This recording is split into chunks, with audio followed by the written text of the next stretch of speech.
Radio Nesa Informasi Edukasi dan Prestasi. Kali ini di Edusiana Ngopi dengan bincang alumni sudah hadir Bapak Dr. Andes Samsul Hadi. Beliau adalah bagian dari Ikatan Keluarga Alumni UNESA, nggih Pak? Iya, Pak. Kita akan berbicara mengenai kiat-kiat menjadi entrepreneur karena Bapak Samsul ini panggilnya Cak Samsul nggih, Cak Samsul. Oke. Cak Samsul ini merupakan entrepreneur. Ya. Sebelum itu mungkin saya akan menanyakan kabarnya Bapak terlebih dahulu. Silakan, Cak Mbak. Samsul, bagaimana kabarnya hari ini? Alhamdulillah baik. Perjalanan menuju studio bagaimana Pak? Macet, panas? Lancar. Karena COVID ini nggak banyak orang di jalanan. Alhamdulillah lancar ya, berarti Ya. ini tandanya kita dilancarkan untuk Insya memberikan Allah. inspirasi Amin. kepada rekan UNESA Pak. Amin. Pak, sebelum kita membahas mengenai apa saja usaha yang digeluti oleh Cak Samsul ini, mungkin Cak Samsul bisa memaparkan terlebih dahulu sebelum menjadi entrepreneur apa yang harus kita siapkan, Pak? Ya. Jadi begini ya, entrepreneur itu penting bagi sebuah bangsa. Bangsa yang maju kalau jumlah entrepreneurnya minimal 2% dari total penduduk. Indonesia sekarang belum nyampe 1%. Sehingga saya tertarik untuk menjadi bagian dari mengejar angka capaian 2% itu. Dan entrepreneur punya kontribusi terhadap penciptaan lapangan pekerjaan, terhadap pendapatan nasional, terhadap perekonomian nasional. Itu penting bagi bangsa ini kalau ingin survive, ingin maju. Nah, untuk bisa menjadi entrepreneur sebenarnya perspektifnya ada dua. Pertama dari perspektif personal, maka harus punya passion untuk berkontribusi, membantu, menolong orang lain. Itu harus ada dulu. Semangat untuk membuat orang lain lebih maju, lebih sukses berkat tangan-tangan kita. Lalu yang kedua, memiliki kreativitas, inovasi, dan leadership, setelah entrepreneurship itu sendiri, untuk bisa mewujudkan mimpi-mimpi sebagai entrepreneur itu. Jadi entrepreneur itu mesti didukung dengan tiga yang lain. Kreativitas atau creativity, kemudian innovation atau inovasi, dan leadership. Nah, itu dengan gabungan 4 hal itu, insya Allah sukses. Apakah 4 hal ini didapatkan hanya melalui prodi ekonomi bisnis misalnya, atau entrepreneur, atau justru bisa didapatkan dari segala macam bentuk program studi, bahkan mata kuliah, Pak? Ya, saya dulu kuliah kan tahun 84 ya, 84 sampai 90. Nah, ketahuan agak lama dikit kuliahnya. Karena mungkin semangat entrepreneurnya masih dikembangkan gitu, Pak. Sering bolos. Aduh, jadi mengaku di sini ya, Bapak.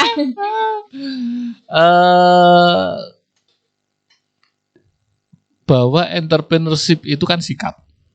Sikap itu dibentuk oleh lingkungan maupun oleh kemauan keras diri kita. Dan fase yang paling efektif memang pada fase pendidikan, SMA sampai perguruan tinggi itu. Itu fase waktu yang paling banyak menentukan kita bisa sukses enggak untuk membangun entrepreneurship itu. Dikarenakan peluangnya sangat besar di sana.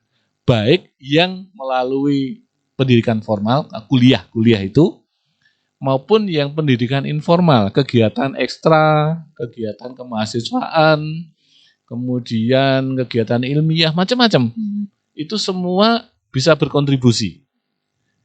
Tergantung dari kita, mampu nggak mengambil intisari dari kegiatan-kegiatan itu sehingga kita bisa mendapatkan tambahan dari sisi kreativitas, inovasi, kemudian entrepreneurship-nya, lalu leadership-nya. Jadi kita mesti tahu dulu kebutuhan kita apa, dari situ yang kurang kita kejar. Karena dari 4 hal itu kan nggak sama ya kebutuhannya. Mungkin saya udah pintar ngomong, nah itu berarti leadership-nya sudah punya bakat. Tetapi mungkin manajemennya lemah, berarti harus butuh penguatan dari sisi yang lain. Dan kira-kira begitu. Nah, di situ yang saya melihat mungkin ya tidak banyak kawan-kawan yang terampil melihat itu dengan jernih. Sehingga sampai lulus pun nggak ngerti dia butuh apa. Sampai wisuda itu masih bingung mau kerja apa. Ya karena nggak nemu sial tadi. Mungkin bisa lebih dispesifikkan lagi Pak, contoh-contoh kegiatan yang bisa menumbuhkan kreativitas, inovasi, entrepreneur maupun leadership tadi Pak. Misalnya kalau yang informal ya HMG lah ya. Sekarang masih ada HMG. Masih ada Bapak. Ya, HMG itu kan kita berhimpun ya, berorganisasi, berbagi tugas. Di situ kan mesti ada tanggung jawab. Ya toh, entah nggak harus jadi ketua, nggak harus jadi sekretaris, jadi bendara, jadi seksi ini itu mesti ada tugas-tugas tanggung jawabnya. Disitulah kemudian latihan itu sesungguhnya dimulai.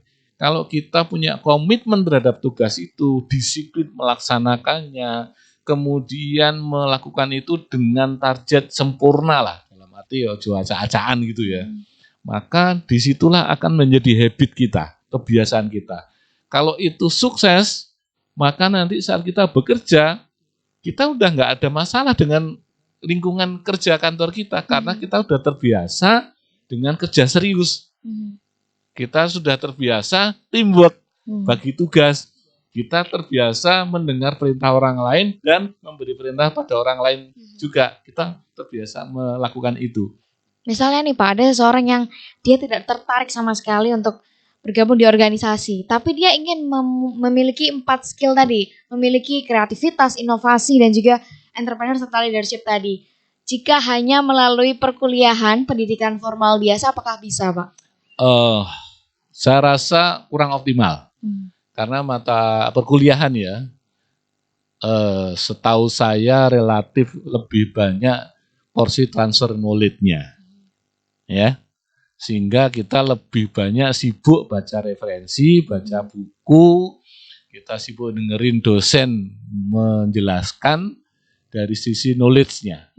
Tapi di luar itu, skill-nya kan gitu, sama kemudian attitude. Nah ini, ilmu itu kan ada 3 toh, knowledge, skill, sama attitude. Nah, skill dan attitude itu harus diikuti dari kuliah yang normal standar tadi, diikuti dengan praktek. Nah, prakteknya bisa macam-macam kan? Bisa di kegiatan informal kampus, bisa juga di luar, tergantung dari minatnya. Di luar itu bisa ikut komunitas fotografi, bisa ikut apa macam-macam sesuai dengan hobinya. Termasuk kalau hobi main musik, ikut main musik juga bagus, asal serius. Nah, kira gitu. Nah, disitulah kemudian antara knowledge kemudian dipadukan dengan skill dan attitude. Nah, attitude ini nggak bisa cuma diteorikan, nggak bisa. Mesti praktek, mesti menjalani sampai kita tahu attitude kita ini di atas normal atau di atas rata-rata apa enggak. Nah, itu praktek. Cak Hasan, Cak Samsul, saya sampai Cak Hasan ini kan rektor saya gitu ya. Cak Samsul mungkin ini yang ingin saya tanyakan. Banyak sekali teman-teman rekan UNES saya, mereka tidak diperbolehkan orang tuanya untuk bekerja, misalnya ketika berkuliah tidak diperbolehkan untuk mengikuti organisasi karena orang tuanya hanya ingin kamu harus fokus untuk berkuliah, kamu harus fokus untuk mendapatkan nilai yang bagus, IPK yang bagus agar lulusmu bisa kumlot dan lain sebagainya. Sebenarnya apa yang harus dilakukan anak tersebut ketika orang tuanya menekan seperti itu dan dia tidak bisa mengikuti kegiatan informal lainnya, Pak? Ya, saya tentu bersedih ya kalau masih ada orang tua yang seperti itu. Rasanya zamannya sudah berubah, nggak seperti dulu. Mestinya para orang tua ini bisa memberi ruang yang lebih pada anak-anaknya untuk berkembang dan maju. Itu menurut saya dari sisi orang tua. Tapi kalau masih ada orang tua yang seperti itu, maka jawabannya cuma satu. Kalau anak ini pengen tetap dapat dukungan orang tua, ya ikuti itu. Tapi Anda mesti bisa memanfaatkan waktu yang ada untuk kegiatan yang lain tanpa mengurangi target. Misal target IP-nya 3, gitu ya. Ya udah dipenuhi 3. Nanti kalau dia udah dapat 3, bisa mengoptimalkan waktunya untuk yang lain. 3 cukup, gak usah sampai 4 gitu loh. Ngapain ngejar 4, wong 3 aja orang tuanya udah seneng. Nah, kira-kira gitu. Karena begini Mbak ya, sukses itu macam-macam. Kalau saya melihat ya, teman-teman saya SMP, SMA, kuliah ini juga ya. Kira-kira ada 3 kelompok ini yang mesti punya pintu sukses masing-masing. Kelompok atas yang ranking 1 sampai 10 kira-kira gitu ya. Kelompok menengah 10 sampai mungkin 30. Lalu yang selebihnya biasanya kelompok paling bawah ini yang suka nurunan, ngerpean, pokoknya nebeng aja tugas ikut nitip nama, macam-macam gitu ini di kelompok terakhir. Nah, ya. Ternyata masing-masing bisa sukses kok. Tapi juga di masing-masing ini bisa gagal kalau tidak tepat mengeksekusinya. Contoh kalau yang level atas ini ya, saya mengamati mereka yang sukses fokus belajar itu orientasinya ke menjadi profesional di bidang-bidang tertentu yang skillnya individual. Contoh dosen. Nah, cocok model kayak gini. Dari mulai kuliah kutu buku, nggak kenal tetangga, iya toh? Sampai jadi dosen masih gitu ya nggak apa-apa, karena memang syaratnya kan di situ. Nah, passionnya masih ketemu. Jadi memang nggak semua pekerjaan harus entrepreneurship, enggak memang, tetapi mesti dipahami gitu ya, bahwa yang serius pun ada porsinya. Cuma dia mesti bertarungnya di level itu. Jangan dia bertarung di misal mau jadi pimpinan perusahaan. Nah, nggak jadi dia pasti, karena dia nggak punya syarat yang lain. Syarat apa? Supel, ramah. Kemudian jaringannya banyak. Dia nggak punya jaringan, sehari-hari waktu kuliah jaringannya sama buku doang. Beda dengan yang di tengah, yang ranking 10 sampai 30. Itu temennya pasti banyak, nakal waktu kuliah, tapi masih belajarnya masih ada. Tapi nilai nggak bagus-bagus amat. Ini malah jauh lebih sukses kalau jadi pebisnis. Ya. Nah, untuk yang bawah yang nakalnya berlebihan itu, ya mereka masih bisa sukses, misal jadi karyawan. Ya pokoknya ikut aja lah. Nah, itu bisa, tetap ada porsinya. Cuma ya memang beda-beda lah. Itu Mbak. Jadi jangan khawatir. Harapan orang tua ya kalau kita sebagai anak tetap dipenuhi ya. Tapi juga jangan menutup diri secara berlebihan sehingga dunia ini kok seakan-akan cuma selembar buku gitu. Itu. Jadi memang apa yang kita lakukan itu sangat berpengaruh terhadap masa depan kita ke depannya ya Pak ya. Setelah lagi kita akan masih banyak yang akan dibahas mengenai bagaimana kiat-kiat menjadi entrepreneur maupun kiat-kiat sukses. Jangan kemana-mana, tetap di Ngopi.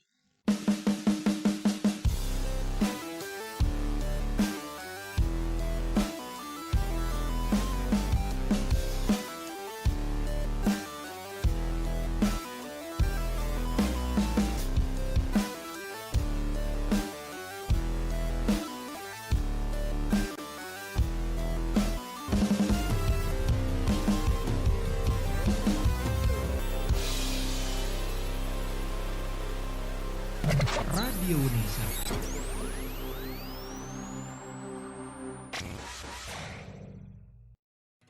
Radio Unesa, informasi edukasi dan prestasi hadir sejak 13 Februari 2020 bertepatan dengan Hari Radio Sedunia. Radio Unesa memenuhi kebutuhan informasi seluruh sivitas akademika Unesa dan masyarakat. Melalui informasi edukasi hingga hiburan disajikan selama 24 jam non-stop. Rekan Unesa bisa mendengarkan via streaming di radiounesa.com atau www.unesa.ac.id. Secara audiovisual juga bisa disimak di kanal YouTube Radio Unesa. Langsung saja download aplikasi Radio Unesa di Play Store dan jadikan Radio Unesa teman beraktivitas Anda. Inilah Radio Unesa, informasi edukasi dan prestasi.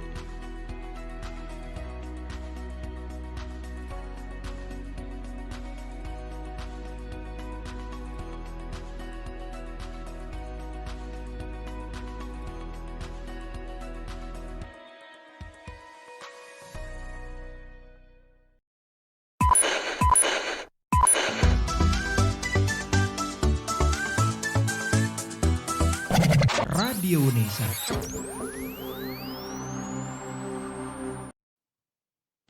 Radio Unesa, informasi edukasi dan prestasi, masih di edisi Ngopi, bincang alumni dengan Cak Samsul. Cak Samsul, ya, ini mungkin berkaitan dengan passion. Bagaimana menemukan passion pada diri seseorang? Maaf batuk nih ya.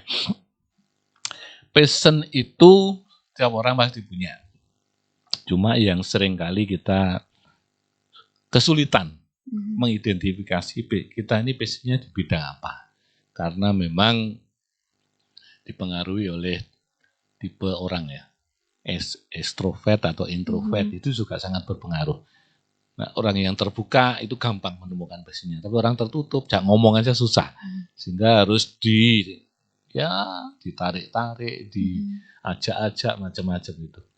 Jadi kata kunci kalau ingin menemukan passion itu harus dari diri sendiri. Apa yang paling kegiatan, aktivitas yang paling disukai, itu kemudian dibikin listnya. Dibikin list ya. Dan kalau bisa dicatat frekuensinya dalam seminggu ini berapa kali melakukan itu. Misal, senang membaca. Oke, membaca seminggu berapa kali. Kemudian senang renang. Renang berapa kali. Kemudian senang main musik, apalagi. Nah, dari situ akan ketahuan waktu yang paling banyak digunakan ini yang mana. Itu bisa membantu untuk menemukan prioritas passionnya. Biasanya yang waktu terbanyak digunakan untuk itulah yang mestinya yang passionnya paling tinggi. Nah, kalau itu sudah dapat, maka passion itu didalami sampai dia kompeten di passion itu. Nah, celakanya ya, passion itu tidak selalu linear dengan bidang studi kuliah yang diambil. Itu sebenarnya problemnya di situ. Artinya ada kesalahan memilih jurusan. Jadi waktu mau kuliah itu enggak ya gampangannya gini ya. Yang penting masuk dulu misal begitu ya. Karena ada alasan itu. Atau yang penting apalah macam-macam, pokoknya urusan yang lain belakangan. Nah, itu yang kadang-kadang repot. Antara passion dengan kuliah jurusannya yang diambil enggak sama. Kalau sama, wah itu beruntung orang yang seperti ini. Tapi kalau enggak sama, disitulah kemudian akan muncul banyak problem. Karena apa? Ngikuti mata kuliah juga enggak sepenuh hati, kan gitu kan. Ngerjakan passionnya juga enggak bisa sepenuh hati. Nah, disitulah bahayanya. Mesti harus mengambil keputusan. Saya melihat banyak adik-adik saya dulu sampai pindah jurusan. Nah, itu karena memang dia harus menyesuaikan dengan passionnya. Kalau pindah jurusan nggak bisa sampai pindah kampus, tes lagi tahun depan, sampai seperti itu. Sampai ketemu antara passion dengan pendidikan formalnya. Nah, kalau itu sudah dapat, itu ideal. Tapi kalau yang belum, ya jangan menyerah. Karena saya termasuk yang contoh yang tidak linear gitu, linear antara passion dengan bidang studi kuliah saya. Ya, baik Cak Samsul ini seperti dari disebutkan sebelumnya bahwa Cak Samsul ini merasa tidak linear antara passion dan juga bidang studi. Sebelumnya saya ingin mengucapkan kepada rekan Unesa bahwa Cak Samsul ini merupakan lulusan biologi dari Universitas Negeri Surabaya. Pendidikan biologi. Biologi. Dan sekarang menggeluti di dunia entrepreneur. Mulai dari ekonomi kreatif, entrepreneurship, dan juga menjadi konsultan pengembangan bisnis, dan turut membantu dalam pengembangan UMKM, begitu ya Pak? Begitu betul. ya Cak ya? Nah, kemudian ini kan menarik, lulusan biologi kemudian akhirnya menjadi entrepreneur. Apa yang pada saat itu dipikirkan oleh Cak Samsul? Akhirnya memutuskan aku ingin menjadi entrepreneur. Ada momentum dalam hidup saya yang membuat saya harus berpikir keras. Pertama, betapa rendahnya gaji guru honorer. Ini kan dulu kita biasa ya, semester 4, semester 5, itu kan sudah mulai nyambi, ngajar di swasta gitu. Saya juga ngalami itu. Tapi ternyata saya salah hitung. Ngajarnya 4 kali, 2 JPL ya. Saya ngitungnya kan 4 kali 2 kan, jadi 8 kali pertemuan kan. Ternyata dihitungnya tetap 4. Jadi saya salah hitung di situ. Tapi kan itu saya tahunya setelah nyemplung, ya, gantikan kakak kelas yang kakak tingkat ya, cutting sekarang istilahnya itu, yang dia udah mau lulus, terus jam ngajarnya di swasta di daerah dekat balai kota itu SMA swasta ya. Itu kemudian diserahkan pada adik-adiknya. Nah saya ada kebagian lah, nggak banyak sebenarnya juga. Jadi setelah saya hitung ongkos naik bus kota dari Ketintang sampai ke balai kota, Kembali lagi ke Tintang itu dengan hitung-hitungan tadi itu nggak ketemu itu. Nah, terus saya berpikir loh kalau kayak gini ngapain juga dibela-belain kira gitu ya. Disitulah kemudian titik balik bahwa wah rasanya kalau profesi ngajar berat bagi saya karena saya kelihatannya nggak nyaman dengan salary seperti itu. Jadi ada ketidaknyamanan. Nah, tapi saya tetap pengen bisa ngajar, tapi salary-nya banyak. Nah, nyarilah di situ kemudian saat itu booming komputer. Dan kebetulan waktu itu belum banyak orang yang komputer itu belum banyak. Itu hanya masih ada di kampus-kampus besar di Indonesia waktu itu. IKIP ya waktu itu belum ada, belum banyak lah. Mungkin ada pun mungkin direktorat kali ya. Gede-gede itu masih. Nah waktu itu ada di ITS di labnya ITS itu di situ lab mesin fakultas mesin ya. Adik saya kebetulan di ITS 2 tahun di bawah saya dia di ITS dan aktivis di sana pegang kunci lab. Nah disitulah saya kemudian kalau malam mainnya ke sana. Jadi main belajar tentang DOS. Mesti kamu nggak ngerti DOS itu. Karena itu dunia teknologi informatika gitu mungkin. Iya, mesti kamu nggak nyambung itu ada DOS, ada disket, ada drive A, drive B. Apa karena teknologi yang terlalu lama, Bapak? Terlalu lama. Kamu pasti sudah nggak kenal itu teknologi itu. Nah, saya mengenai komputer, CPU gitu aja, Pak. Ya, di situ kemudian saya belajar dari situ, tapi belajar informal ya di luar, di sela-sela itu dan kok ya terus rezeki saya ya. Sambil saya belajar itu ada lowongan perusahaan gitu butuh operator komputer. Dan saya langsung ambil pekerjaan itu part time untuk bikin laporan AMDAL Pertamina waktu itu. Wah, duit gede, Mbak. Wis pokoknya mahasiswa zaman itu wis mubra-mubru lah. Nah itu terus yang bikin saya ketagihan. Oh ternyata terkait dengan teknologi masih bisa ngajar, masih bisa dapat duit. Nah dari situ kemudian saya masuk ke lembaga pelatihan komputer. Saya ngajar komputer. Ya masih kuliah juga. Nah, di beberapa lembaga ada LPKT apa macam-macam itu banyak dulu. Nah itu yang kemudian membuat saya berkembang di luar teknologi. Dan dari situ kemudian saya menyadari the power of database. Siapa yang menguasai database, kalau sekarang bahasanya informasi lah kira gitu, maka dialah pemenang. Maka saya yang mengejar betul ilmu tentang manajemen database itu. Dan disitulah kemudian yang membawa saya sampai posisi sekarang ini. Karena saya kuasai database tentang bisnis, database tentang entrepreneurship, database tentang UMKM, maka banyak pihak yang kemudian bisa saya linkkan kepentingannya, sehingga bisa menjadi solusi terhadap berbagai kebutuhan mereka. Nah itu Pak, titik baliknya ke sana. Dan sejak itu kuliah sudah nggak terlalu optimal ya. Dan akhirnya molor tadi ya Pak ya? Karena jadinya molor, tapi kan karena orang tua pengennya tetap sarjana, kayak gitu. Ya sudah kita turuti dengan sisa-sisa tenaga lah kira-kira gitu ya. Tetap kuliah, kadang ya titip absen kalau bisa. Kalau dosennya killer ya ngetok muka sebentar. Ya pokoknya kita belajar nakalnya di situ. Yang paling penting adalah Cak Samsul berarti kita harus berani memulai sesuatu yang baru. Ya. Salah satu cara untuk menemukan passion adalah dengan kita memulai sesuatu yang baru. Apakah kita interest di bidang hal itu gitu Pak? Betul. Dan harus dicoba.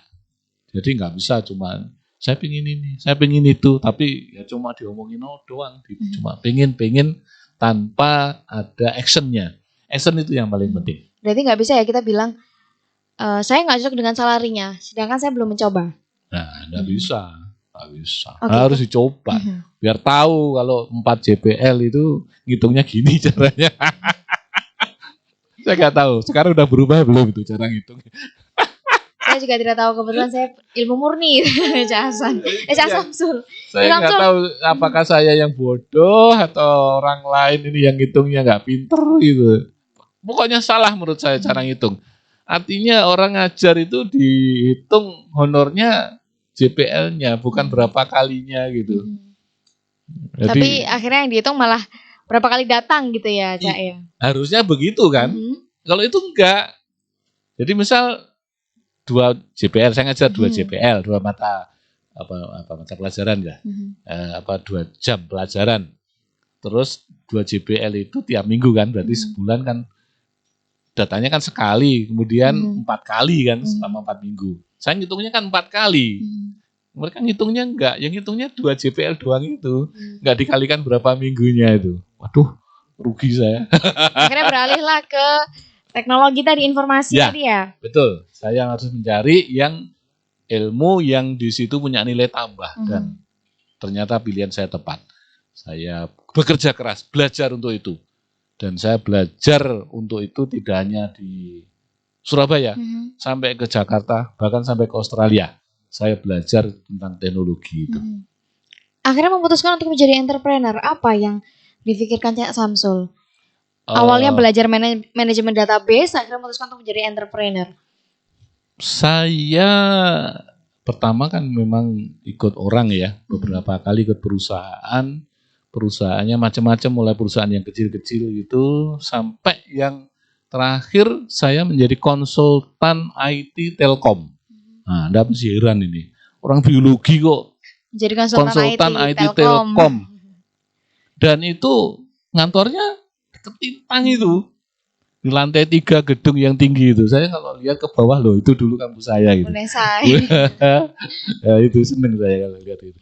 Jadi kebanggaan saya anak IKIP, anak UNESA ternyata bisa kerja di Telkom sebagai konsultan IT-nya. Nah, itu di situ saya beruntung bertemu dengan orang pakar IT, dia memang asli orang IT ya. Pak Moko Astamun, itu orang ITB, lulusan ITB. Tetapi dia punya pemahaman yang baik bahwa semua yang bekerja dengan dia nggak boleh lama-lama. Paling tahun, 2 tahun, atau 3 tahun lah. Setelah itu harus mandiri. Nah, untuk bisa mandiri, apa yang dibutuhkan? Dia bantu. Nah, yaitu entrepreneurship itu dia tanamkan di situ. Karena dia meyakini yang tadi bahwa Indonesia itu akan maju kalau minimal 2% penduduknya itu entrepreneur yang tangguh. Dan kita semua harus bantu ke sana. Nah, Pak Moko itu pemikirannya seperti itu. Dan saya salah satu yang terkagum-kagum dengan pemikiran itu. Saya melihat model bisnisnya perusahaan yang saya ikuti itu, waktu itu menjadi konsultan IT-nya Telkom ya, manajemen konstruksi, saya melihat juga luar biasa. Jadi kita sebagai konsultan itu tidak mengerjakan sesuatu yang sudah ada, tinggal jalanin, enggak. Mendesain hal yang baru, sesuatu yang belum ada jadi ada, sesuatu yang enggak mungkin jadi mungkin. Nah, itu menarik sekali sebenarnya itu. Nah, itu yang kemudian saya terapkan. Definisi entrepreneur akan berbeda ya Pak, ya, berbeda-beda. Biasanya orang menganggap entrepreneur itu menjual barang, menjual jasa, tapi ini berbeda. Menjadi konsultan pengembangan bisnis itu juga menjadi entrepreneur. Ya, menjual barang itu marketing, bagian kecil dari entrepreneur. Kalau entrepreneur lebih luas dari itu, bidangnya pun tidak hanya bidang penjualan, bisa bidang industri, perindustrian, bisa perdagangan yang tadi Anda sebutkan, berarti perdagangan itu, bisa juga jasa. Jasa apapun, selama itu dilakukan dengan profesional, melibatkan banyak tenaga kerja, menciptakan lapangan pekerjaan, itu entrepreneur. Itu contoh yang sekarang ini, banyak sekali bisa jualan online kan, dan itu menciptakan lapangan pekerjaan berkat teknologi. Nah, teknologi yang diciptakan itu siapa? Nah, itu entrepreneur yang bikin. Baik, setelah ini kita akan membahas lagi bagaimana Cak Samsul ini mengembangkan skillnya sampai akhirnya bisa menjadi entrepreneur. Jangan kemana-mana, tetap di Ngopi.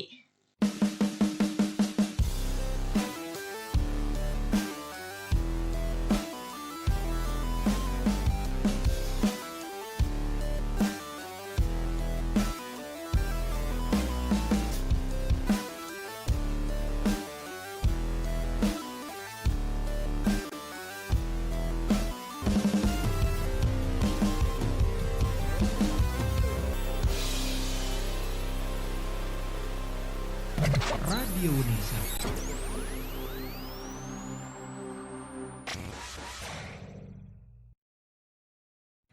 Radio Unesa, informasi edukasi dan prestasi hadir sejak 13 Februari 2020 bertepatan dengan Hari Radio Sedunia. Radio Unesa memenuhi kebutuhan informasi seluruh sivitas akademika Unesa dan masyarakat. Melalui informasi edukasi hingga hiburan disajikan selama 24 jam non-stop. Rekan Unesa bisa mendengarkan via streaming di radiounesa.com atau www.unesa.ac.id. Secara audiovisual juga bisa disimak di kanal YouTube Radio Unesa. Langsung saja download aplikasi Radio Unesa di Play Store dan jadikan Radio Unesa teman beraktivitas Anda. Inilah Radio Unesa, informasi edukasi dan prestasi.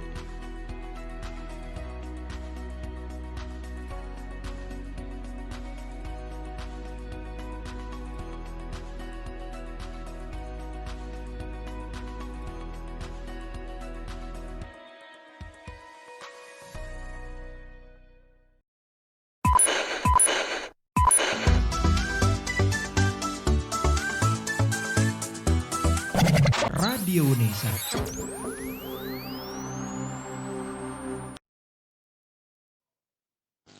Radio Unesa, informasi edukasi dan prestasi masih membahas seputar entrepreneur oleh sosok Cak Samsul ini. Sebelum itu mungkin bisa Cak Samsul menjelaskan kepada rekan Unesa skill apa yang pada saat itu Cak Samsul geluti akhirnya sampai bisa menjadi saat ini. Life skills yang seperti apa? Life skill yang sangat dibutuhkan pertama adalah tadi di awal sudah saya sebut sebenarnya terkait dengan 4 hal tadi. Kreativitas ya. Kemudian inovasi, kemudian entrepreneur sama leadership. Itu yang selalu saya terapkan sampai sekarang di 4 hal itu. Kemudian implementasinya saya menggunakan pendekatan 3GO. Nah, 3GO itu steppingnya, tahapannya. Go modern, go digital, go global. Sehingga di 3 aspek itu saya mainkan. Bagaimana memodernisir bisnis, bagaimana mendorong bisnis yang terdigitalisasi, dan bagaimana mendorong bisnis bisa global. Nah, itu yang saya gunakan, saya terapkan. Sehingga teman-teman kalau ingin mengambil insight-nya ya terus menerus dipacu di 4 hal tadi, CL tadi, kreativitas, inovasi, entrepreneurship sama leadership. Di 4 hal itu yang terus menerus diasah, dilatih. Cak Samsul tadi juga sudah memaparkan bagaimana mulai dari mengambil pendidikan biologi hingga akhirnya menjadi entrepreneur. Saat ini Cak Samsul menggeluti di dunia bisnis juga di handicraft, food dan fashion. Mungkin bisa dipaparkan sedikit apa yang dilakukan Cak Samsul ini? Kita membantu, bahasa kita sekarang itu UMKM naik kelas. Jadi salah satu jargon yang alhamdulillah berhasil saya angkat sejak 3 tahun terakhir ini lewat berbagai forum ya. Itu jargon UMKM naik kelas dan itu kita menggunakan platform. Kita punya platform namanya Lunas, layanan UMKM naik kelas. Melalui platform itu disediakan layanan-layanan mulai dari konsultasi, event, kemudian training online, dan lain-lain yang semuanya membantu kawan-kawan entrepreneur, kawan-kawan startup, kawan-kawan UMKM untuk bisa menaik kelaskan bisnisnya. Jadi itu yang sedang kita kembangkan dengan pesat sekarang ini.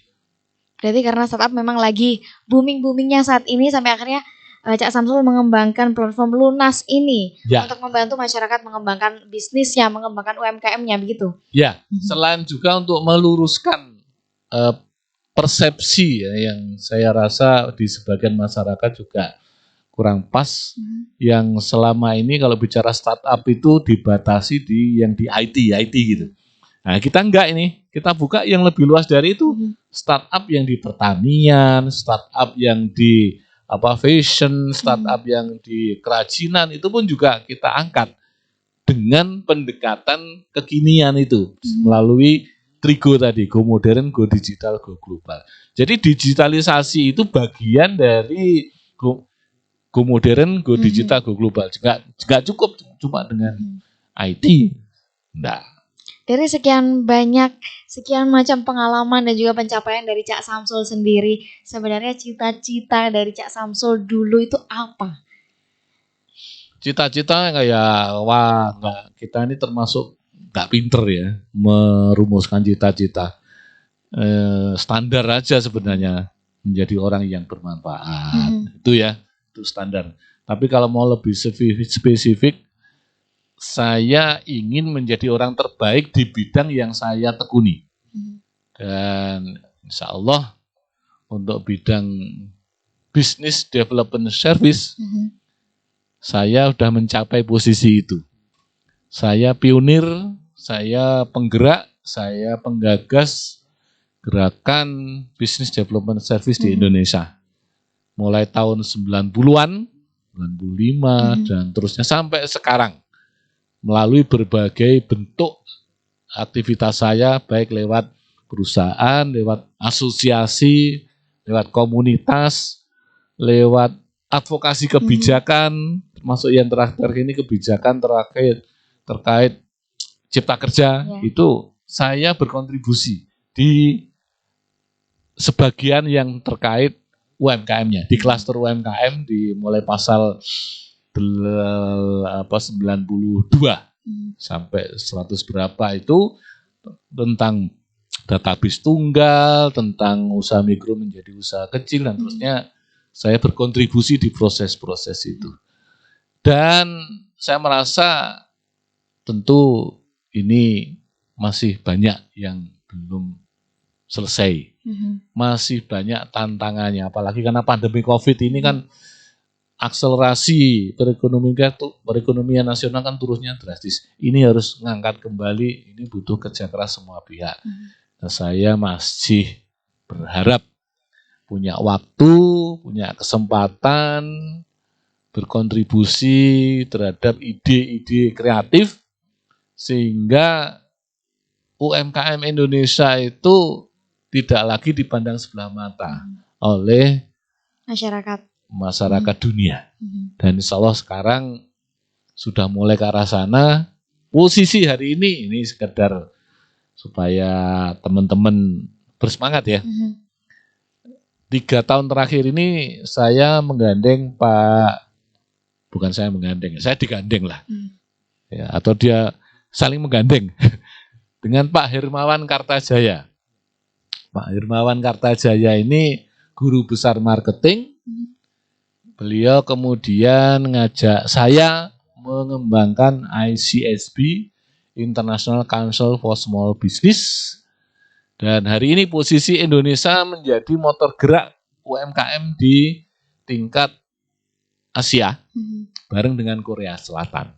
Jadi kalau nanti mau dicari, coba cari ICSB, cari Cak Samsul, itu ketemu nanti di sana. Walaupun saya cuma hanya bisa bilang hasio. Ini berarti Cak Samsul turut membantu Indonesia bersaing secara sehat dengan Korea dalam bidang UMKM ya Pak? Bukan bersaing, berkolaborasi. Nah ini beda cara berpikirnya memang. Jadi kita tidak lagi menganggap negara-negara lain itu pesaing. Karena pada dasarnya ini masalah mindset. Kalau ngomong bersaing ya tetangga sebelah aja juga saingan ya. Tapi apakah kita mau mati sampai tua ngomong persaingan? Ternyata nggak harus begitu. Kita bisa berkolaborasi untuk hal-hal yang positif. Kalau yang nggak bisa ya tetap harus bersaingan ya nggak apa-apa, biarin aja. Kita nggak usah terlalu mikir yang itu. Tapi yang bisa pendekatan kolaboratif, misal di sekarang ini dengan Korea kita kerjasama dengan Prof. Kim Ki-chan. Itu kita mengembangkan yang menarik. Namanya human entrepreneurship. Wah itu baru di dunia itu. Baru. Bentuknya seperti apa? Human entrepreneurship. Jadi ini case-nya agak aneh. Di Korea, entrepreneurship-nya itu maju. Sehingga kalau Anda lihat hari ini industri di Korea, UKM di Korea itu hebat-hebat. Tapi human-nya itu rendah. Maksudnya jadi manusia mesin lah kira-kira gitu. Terus pokoknya kayak robot jadinya gitu. Sebaliknya di Indonesia, human-nya itu tinggi, tapi entrepreneurship-nya rendah. Contoh gini lah, kita itu kalau ada tetangga susah, pakai pandemi kayak gini, itu kan nggak bisa tanpa membantu tetangga. Termasuk mengambil aset-aset perusahaan disumbangkan untuk kepentingan sosial. Itu biasa di kita. Ngasih Berarti makan, kita punya human entrepreneur yang tinggi. Begitu. ya, human-nya tinggi, entrepreneurship-nya ya rendah. Itu case Indonesia, sehingga kita lagi belajar bareng dengan teman-teman di Korea ini bagaimana membangun keseimbangan antara humanity dengan entrepreneurship. Wah, itu keren itu kalau nanti bisa terwujud. Kalau mau baca bukunya boleh, tapi masih bahasa Korea sekarang. Belum diterjemahkan. Belum. Kalau nanti sudah ada dalam bahasa Inggris atau bahasa Indonesia, saya janji saya bagikan ke kawan-kawan di sini. Nanti mungkin bisa masuk ke bincang buku gitu ya, Boleh. Cak Samsul membahas mengenai buku tersebut. Cak Samsul, berarti salah satu hal yang perlu dipahami adalah jiwa entrepreneur itu tidak lagi menganggap tetangga sebagai pesaing, tapi juga bagaimana membuat tangga ini bisa berkolaborasi dengan kita, begitu. Itu kata kuncinya sekarang ini. Era kolaboratif. Nah ini mungkin saya tadi kelupaan nggak ngomong ya. Dari Ciel, 4 hal itu, kreativitas, inovasi, entrepreneurship, sama leadership. Itu seringkali kita tidak bisa mendapat keempat-empatnya dalam diri kita sendiri. Kita kuat di leadership, lemah di entrepreneurship. Kita kuat di inovasi, lemah di kreativitas. Maka disitulah kemudian ruang kolaborasi itu menjadi terbuka. Terbuka bebas. Iya, kalau kita kurang kreativitas kita, ya nggak usah maksakan diri. Ajak aja teman yang lain yang kreatif, mikirnya macam-macam, gabung.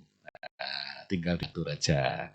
Nah, bagiannya yang penting sukses itu untuk semua, jangan sukses untuk sendiri. Gitu caranya. Baik, Cak Samsul, terakhir mungkin sebelum kita menutup talk show ini, adakah yang ingin disampaikan kepada rekan Unesa untuk bisa memotivasi untuk bisa mendapat insight dari sosok Cak Samsul ini? Pertama, belajarlah kolaborasi sejak dini. Jangan merasa atau nyaman dengan kerja sendirian. Belajarlah berkolaborasi. Nah, itu bisa dilatih dengan cara apapun. Yang kedua, perkuat networking, jaringan, pertemanan. Teman seangkatan, teman kakak tingkat, adik tingkat, dosen, selagi Anda di kampus, kenali dengan baik. Dirangkul. Jadikan teman yang baik. Anda nggak pernah tahu Anda butuh dia itu kapan. Ya, begitu Anda butuh, Anda tinggal kayak buka kunci, ceklek, nyambung, ceklek, nyambung. Tapi kalau Anda orang yang super cuek, ya cuma ngurus dirinya sendiri, orang lain juga nggak akan mikir Anda. Nah itu kunci. Baik, terima kasih banyak Cak Samsul sudah memberikan insight hari ini di talk show Ngopi kali ini. Semoga apa yang disampaikan Cak Samsul ini benar-benar tertanam pada diri kita sampai akhirnya kita bisa memiliki jiwa entrepreneurship seperti Cak Samsul. Terima kasih Cak Samsul, semoga sukses selalu dan semakin bisa mengembangkan bisnisnya, termasuk bisnis development service-nya. Dan jangan lupa untuk rekan Unesa untuk terus ikuti sosial media kami di YouTube, Instagram, dan Facebook fanspeak kita. Sampai jumpa di Ngopi selanjutnya.